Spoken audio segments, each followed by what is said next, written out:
All right, we're looking outside from the top of the tram, and actually it is a little clearer today than it was yesterday. So some of that dust settling a little bit, but still very obscured view from the top of the mountain.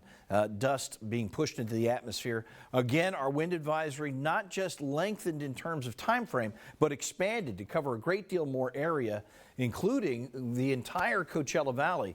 So this morning when we were meeting in the morning hour program, we were looking at a wind advisory that only covered the pass through Desert Hot Springs and a little bit of northern Coachella Valley. Now it's everybody, and it's going to continue until 2 o'clock in the morning. We're seeing wind speeds around that 20-mile-per-hour mark in most of the valley, a little bit lighter as you head over towards South Palm Springs, down toward La Quinta, but it is still gusty.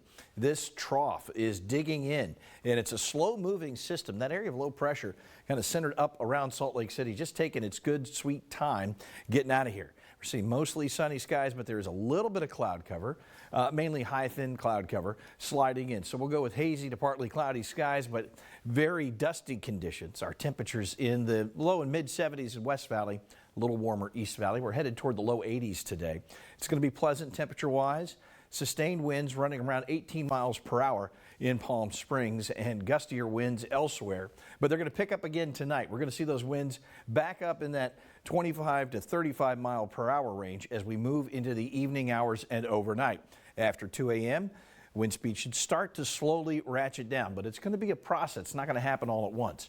Our forecast has us in those low 80s today, and some valley cities won't even get to that number, but it will be quite pleasant, around or slightly below our seasonal average in many valley cities. The numbers on your Comfort Air 7-day forecast warm up from there.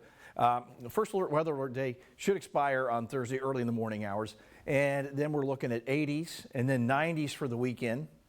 Next week, we're to be getting close to 100 degrees as we push into the middle part of the week, with overnight lows running in well into the mid 60s. So a big change coming. One of the nicest changes is by Friday and Saturday, those winds really settle down very nicely.